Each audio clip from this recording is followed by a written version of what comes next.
Speaker recognizes the Honourable the member for Placentia West-Bellevue. Thank you, Mr. Speaker. I rise today with a sense of honour, distinction and responsibility. On November the 30th, the people of Newfoundland and Labrador made a choice, and I thank the people of Placentia West-Bellevue for choosing me as their representative. As their member in this House of Assembly, the People's House doing the people's work, I pledge to work hard, to work long and represent my constituents at every turn. As a member of a newly elected government, I accept the tremendous responsibility we have been given collectively by the people of Newfoundland and Labrador. And as part of a team led by our Premier, I pledge to continue being part of decisions in deliverance of good government, sound public policy and the most open and transparent framework of government in this province to date. To each of my colleagues who were also elected for the first time in last year's election, let me say congratulations to each of you. The citizens of Newfoundland and Labrador have elected us to join the ranks of an institution that sits at the heart of our democratic governance. Many a debate has been had in this chamber, and many more will follow. And as newcomers, the class of 2015 is up to us now to breathe new life, new ideas and new energy into this institution and its functions, and I know we are up to that task. Mr. Speaker, as those in my district would know, and indeed many colleagues in this House would know, my interest in politics and passion for public service is not new. But I would be lying if I said that when I first began work as a constituency assistant to my Member of Parliament in 2009, that I would have envisioned myself delivering my maiden address as an MHA in the spring session of 2016. I think it's fair to say that timeline got accelerated. But it was in those early days, Mr. Speaker, alongside my friend, the member for Browne, that I discovered the most rewarding aspect of politics. For all of the speeches and rallies and campaign stops, I find no greater satisfaction than in solving an issue for a constituent. Perhaps it's helping a fish plant worker access their EI, or assisting a senior in getting the supports they need to continue living in their home, or a young person seeking to return to school. It are these small victories, which to our constituents are big victories, that makes this job worthwhile every day. It goes without saying that I wholly and truly thank my friend and mentor, my Member of Parliament, the Honourable Judy Foote, for giving me my first exposure to professional politics.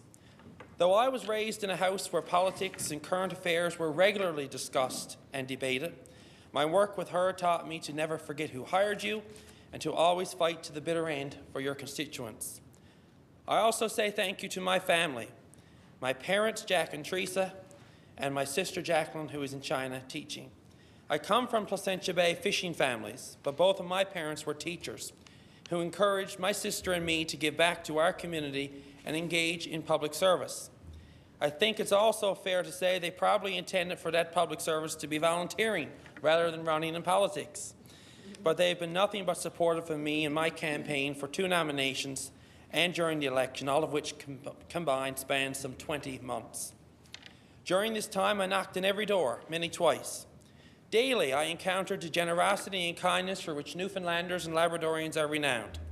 Had I accepted every offer at the door to come in for a drink or for a cup of tea and a slice of bread, I would have either been perpetually inebriated or forever laden down by all the toast and tea.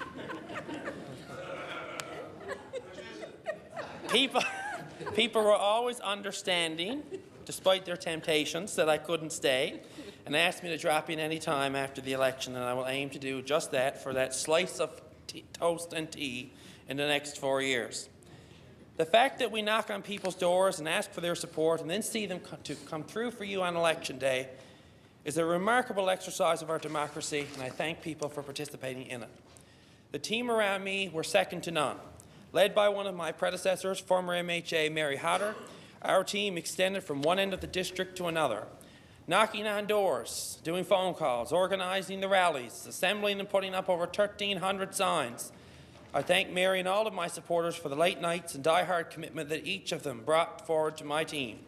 It would have been impossible to do this and to stand here without your help. I also wish to thank my 2 immediate predecessors, the MHA for Bellevue and the MHA for Browne Placentia West, Mr. Calvin Peach and Mr. Clyde Jackman. Political life comes with its sacrifices, and I thank both of them for their service and wish them the very best in their retirement.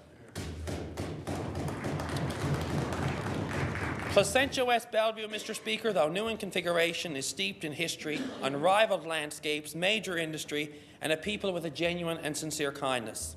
Spanning some 4,600 square kilometres, taking in communities of Placentia, Fortune and Trinity Bays, it has a long and storied history. From Sunnyside, where in 1602 John Guy met the Beothicks, and in honour of their good relations, he renamed it to Truce Sound, to South East Bight, where the first settlers arrived in 1835, or to Chapel Arm, where the wood trade would attract its first newcomers in 1765. The some 45 communities of this district each possess their own sense of identity and history, trickles of ingenuity and pockets of creativity. Mr. Speaker, many of our ancestors came to this great land in pursuit of a more prosperous future for their families. And I am proud to say that my district in many ways has offered itself as the industrial heartland of the island of Newfoundland. On the Browne Peninsula, it wouldn't be long after the first English-speaking settler arrived in Mortier Bay in 1800 that Marystown began its long and successful trade of shipbuilding. Among the first vessels built in Marystown were 30-ton fishing schooners in the 1840s. During World War II, the Commission of Government ordered that minesweepers be built in Marystown to serve in the British fleet. And in fact, Mortier Bay played a strategic role during the war, as it was the site selected for evacuation of the royal family and regrouping of the British Navy in the event of German invasion of Britain. It would be these same conditions, the fact that Mortier Bay was sheltered, protected, and one of the largest, deepest, ice-free, year-round ports on the eastern seaboard that would produce ideal conditions for a thriving shipbuilding industry for decades. Even in modern times, Marystown and its workforce have greatly contributed to the oil and gas industry and continue to this day with an able and skilled workforce. In Come By Chance, the North Atlantic refinery serves as another major industrial employer. Built in the early 1970s, it today employs over 600 people, refining over 115,000 barrels of oil a day. The location of the Come By Chance refinery gives it prime access to petroleum markets in the United States and Europe, while also maintaining close proximity to crude suppliers in Russia and the Middle East. Adjacent to the refinery sits the Whiffen Head Transshipment Terminal. Construction was completed in 1998 and was specifically designed to handle crude oil production from the oil fields of the Grand Banks. In Trinity Bay, Bull Arm has morphed into Atlantic Canada's largest industrial fabrication site. It has the comprehensive infrastructure to enable fabrication and assembly of mega-projects such as the Hibernia GBS, the topside modules, Voisey's Bay shiploader, oil rig refits, and of course at present the construction of the Hebron GBS. The calm waters of Bull Arm make it an ideal location for this type of work, which currently employs over 2,500 people. In Long Harbour, the nickel processing plant is currently under construction and once completed will employ over 500 people. While there is an inherent ebb and flow in employment levels during the construction phase of mega-projects, Mr. Speaker, we must work towards maintaining more stable levels of employment. The Marystown Shipyard facility and the Bull Arm fabrication site can both serve as areas of expansion as we further diversify our economy. Even beyond servicing the oil and gas sectors, both areas have a proven and skilled workforce with the institutional knowledge to carry forward to young apprentices and to the benefits of future projects.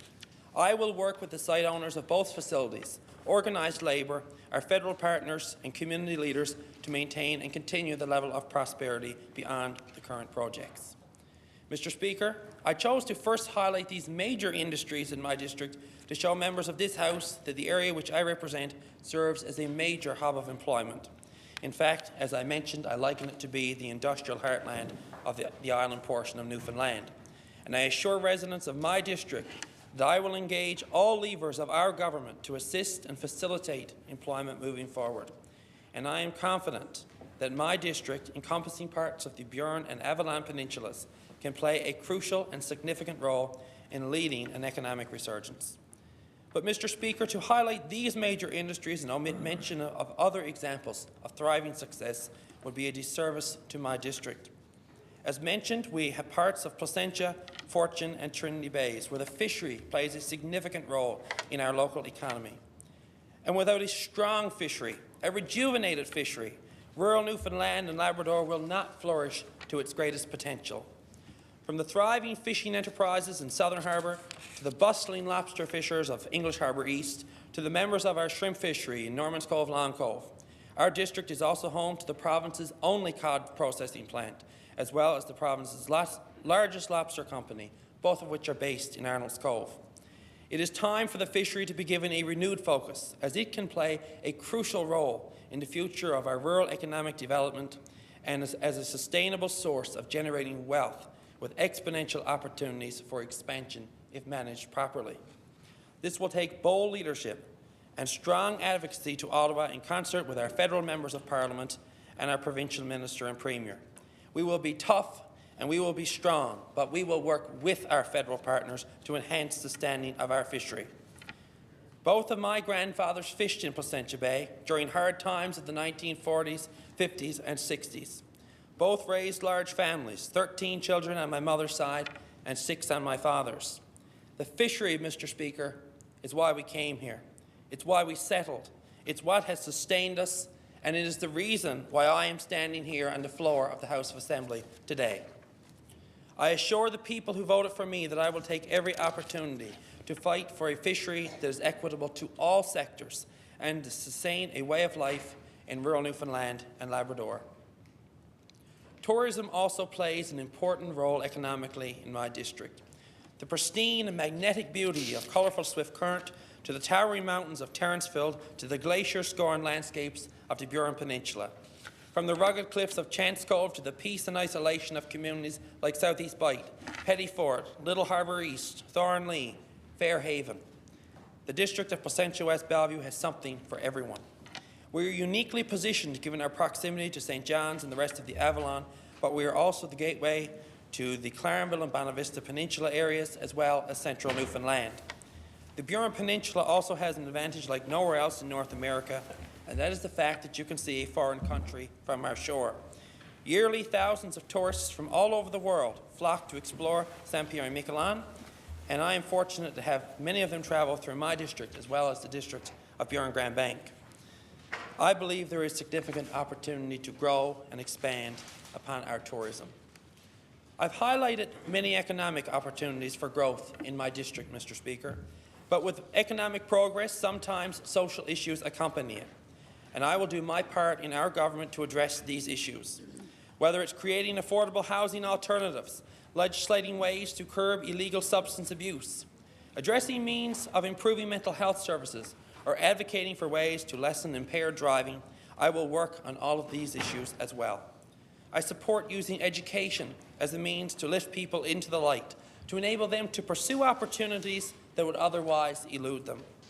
Seniors also deserve our most special attention, as these are the people who have built our society, the people who raised us, the people who came before us. They not only deserve our attention, but they require it. And we must act collectively to ensure our senior citizens have the ability to age at home in their communities with their families for as long as possible. I'm very passionate about helping our seniors and those in society who are most vulnerable, including children and the poor. We must all strive to make sure that nobody is left behind. In conclusion, Mr. Speaker, let me reiterate how honoured I am in having been selected by the voters of my district to be their representative. Many times since being elected, I have been reminded that it is good for young people to be involved in politics. When I recently spoke to the Newfoundland and Labrador Youth Parliament, of which I was a part for many years, I reminded them that we do need more young people in politics, and I challenged them to break my record in hopes that one of them can also become the youngest ever elected. Fortunate for me, I had a leader, and now a premier, who believed in the power of a team comprised of diverse backgrounds and skills, a team of people who come from all walks of life to come here to be effective contributors to the legislative process. So yes, we need to even break more barriers for young people, but it doesn't stop there, Mr. Speaker. We also need more women, more Indigenous people, people of visible minorities, and people of all varied backgrounds to come to this chamber. So yes, Mr. Speaker, I will be a champion for young people, but it doesn't end there. I will be a champion for the young, for the old, for the rural, for the urban, the disabled, the disadvantaged, the people who need our help most. Because when all of us are doing well, when all of us are looked after, when society has a place for us all, Newfoundland and Labrador is strong. As referenced in our throne speech, and as we see here every day, 2016 marks the 100th anniversary of the battle in Beaumont Hamel. And it is not lost on me, Mr. Speaker, that most of those men who were massacred in that battle were roughly my age at the time. Each of us as members of this House have an obligation to carry forward their legacy and their commitment to service, which they so valiantly displayed to protect our future. We are each bound by a common purpose. Liberal, Conservative, New Democrat. We each come here, Mr. Speaker, with an ambition, an ideal in our heart for a more prosperous and secure future for the people that we represent, economically and socially. I thank the voters in my district for their vote of confidence in me. And yes, there are challenges that lie ahead, but I am excited to be part of a team led by our Premier that pledges to do our part to yield the full promise of our potential. Working together, Mr. Speaker, I am convinced the best is still yet to come. Thank you.